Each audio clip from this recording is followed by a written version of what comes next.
Concerns over the state of Ghana forces aircraft and efforts to modernize the militaries didn't start with the recent Adansi helicopter crash that claimed 8 lives, including Defense Minister Dr. Edward Omani Boama and Environment Minister Dr. Ibrahim Murtala Mohammed. In 2021, the previous government signed a 111 million euros deal with Czech aircraft manufacturer Aero Vodokody to procure 6 L-39NG aircraft for the Ghana Armed Forces.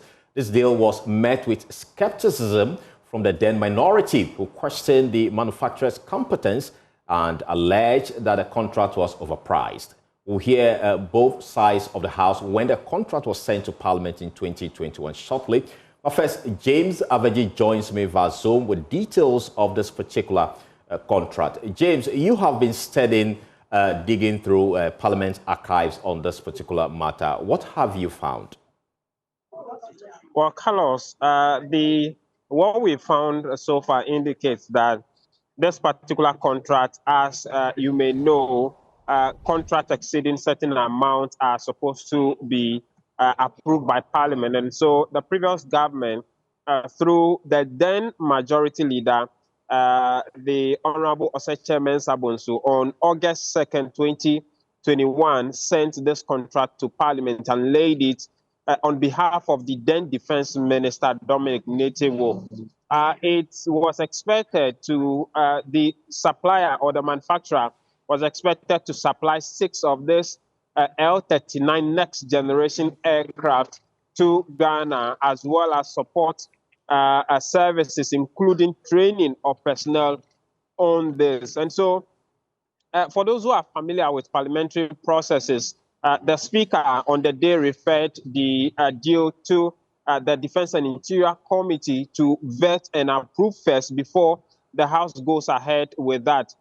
We learned that the committee, as part of its work, actually flew to Czech Republic to ascertain the competence of the company, because at the time, the minority, the concern was that the company have since it's introduced the prototype of this particular aircraft, no country has purchased from them, even Vietnam and Senegal, who ordered this aircraft in 2018. 3 years on in 2021, were not able to receive this aircraft. And so they flew to Czech Republic to do due diligence. And then they approved this particular deal. Parliament on December 17, 2021, then approved the contract. We can listen to the then ranking member on the Defense and Interior Committee, Governs Kwame Agboja, on the concerns he had on the 17th of December 2021 about this particular deal. Mr. Speaker, let's get it clear. This aircraft has been, a few countries have made commitment to this aircraft. As we speak, not a single country in this world has taken delivery of one of those aircraft. Listen, listen, listen. Not a single country. Listen, listen. Prove it. I'm saying few countries, listen. Few countries have made commitment to buy this aircraft. Not a single one has got one of these aircraft in operation. On what basis are we saying that this is the best for us? Secondly, Mr. Speaker, the highest any country has paid for this aircraft so far, which have made a real commitment, was Vietnam. They paid $13.9 million for what? Why are we paying $14.7 million euros for one? Why are we paying $14.7 million for one when others paid $13.7 million? Mr. Speaker, nobody argues against retooling the Ghana Air Force. Far be from that. But Mr. Speaker, the things I said in terms of sequence of approval, there must be something wrong. The defense minister had the right to get PPA approval before cabinet approval. Is that what we do in this house? Something went wrong. I feel we should retool the Ghana Air Force. But this deal, as far as I'm concerned, is a risk we are taking. Let's do things better. And the sequence of this approval gives me the impression that it was probably not properly thought through. So I think the minister should probably withdraw this and come back again for us to approve an agreement that can retool the effort with efficient equipment. Well, this was the then Minister for Defense, Dominic Ntim's justification on the day. Mr. Speaker, the L-39 aircraft new generation is just an upgrade of the L-39 old one that we have used before. It's like buying a Mercedes-Benz or an iPhone 12, and then they brought an iPhone 13. It's just an upgrade of the old aircraft. I don't know where you are getting your facts from. Secondly, Mr. Speaker, let me also state something. That about 50 countries are using the L-39 aircraft. They've not had problems. The new generation aircraft, when you are speaking, I get fired. The new generation aircraft, which is an upgrade of the aircraft, has been, Mr. Speaker, ordered by 4 countries: Nigeria, Vietnam,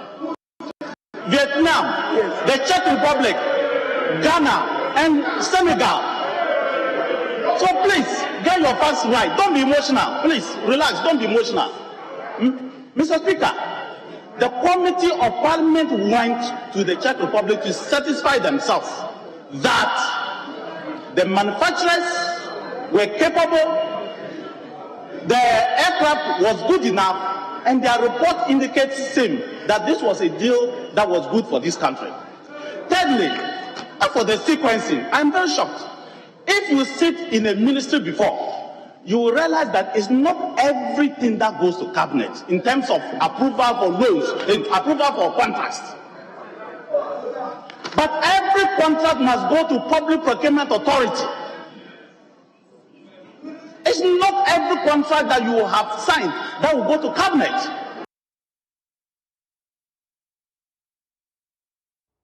Well, it's a good time to bring in the ranking member on the Defense and Interior Committee, Reverend Ntim Fordjour. Ghanaians want to know what really happened to that deal. You were in Parliament, and I believe you can update us on that particular one. Thank you very much, Carlos and Faustina. Firstly, my condolences to all the bereaved families of the departed 8 fallen heroes who tragically lost their lives. The Honorable Minister for Defense, Honorable Dr. Edward Omani-Boama, the Honorable Minister for Environment, Honorable Murtala Mohammed, the 3 crew, Squadron Leader Nala, Flying Officer Ampadu, Sergeant Ado, and all the dignitaries that were on board the flight and who perished in that national assignment. Our prayers are with the families, our condolences to His Excellency the President.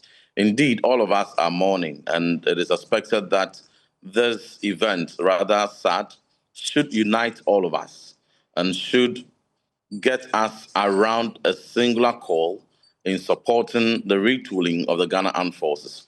It's obvious from the narrative that you have shown that in time past, the opposition then sadly did politics with the retooling of the Ghana Armed Forces. A month ago, I was in your studio just some weeks before the sad incident, and I made a point very clear that we in opposition will have to chart a path that is patriotic, that is nationalistic, devoid of partisan politics, and rally an advocacy for very massive advocacy to support the executive in retooling the Ghana Armed Forces. As a matter of record, a month ago, our committee, Defense and Interior, met with the Honorable Minister for Defense, Honorable Edward Omani-Boama, the Chief of Defense Staff, and the High Command of the military, where we had a very extensive discussion on retooling efforts. We scrutinized various scenarios, and we came to the minimum, the critical and urgent requirements that we need as a matter of urgency to support the Ghana Armed Forces with. And we agreed that the platforms had to be retooled. The various helicopters and flights that we have to be retooled. Additional aircraft will have to be purchased, or additional offshore patrol vessels will have to be purchased, and some key ammunitions that we armored personnel carriers, armored personnel buses, drones, and other very critical equipment that we agreed on, including the presidential jet.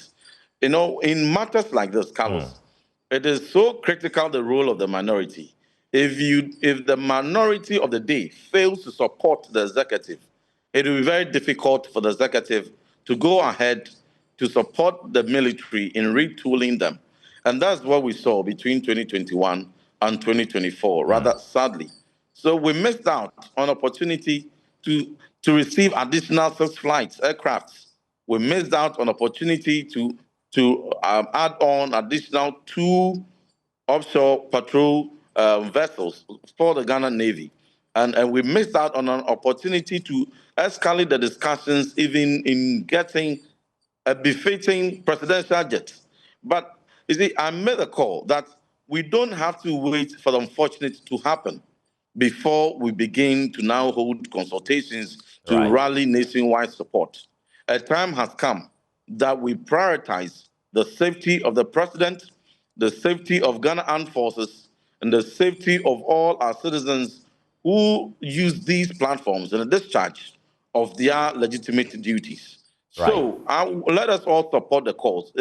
We are expecting that the government will table before Parliament in the coming days a proposal, as we had earlier discussed and scrutinized. And when that discussion starts, I will appeal to the entire nation to rally support for the Ghana Armed Forces.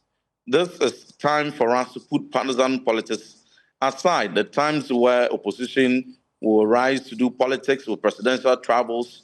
We have come to see that it was very unfortunate. A time where opposition stood to torpedo efforts by government in retooling Ghana Armed Forces, getting additional aircraft, additional offshore patrol vessels, additional equipment. Now we have come to accept as a nation that opposition have to be supportive. We will take a different narrative, a different posture, a supportive one. And in these times of mourning, every lesson we have to learn as politicians, we need to draw those lessons and to rally the entire country that there are certain issues and matters so critical that we need to resist the temptation to politicizing. All right. And so I want to urge that within this period we are mourning, but after the period of mourning, it is expected that the government should lead the efforts in bringing the proposals. And when they bring, our side would urge that we support. And it would also be very noble for the government to apologize to Ghanaians that indeed we got it wrong. We erred when we failed to support the incumbent government between 2021 and 2024 in doing what we are going to do today that we should have done some 4 years ago. Is that to say we could have averted this disaster if we had gotten those 6 aircraft? You know, we are still having investigations ongoing into what actually caused the incident. I will not preempt, the causative factors, but I would say, and I still maintain my stance that, whether or not this sad incident had occurred, if we determined as a nation in 2021 that we needed to retool the Ghana Armed Forces and procure for them additional platforms, then without prejudice to even the sad incident that has occurred, we need to go ahead. All right, thank you so much, with Reverend. this sad event happening, now we've lost a platform, we've lost a helicopter, and what that means is that we need to get additional helicopters. When the president is traveling externally, he may use a presidential jet. When he's traveling internally, he uses these platforms. And it's important we prioritize the safety of the president. So let us all support the call. And urge the government to lead that effort. Let's just leave it here. Thank you so much, Reverend. I think the point is made. You still want...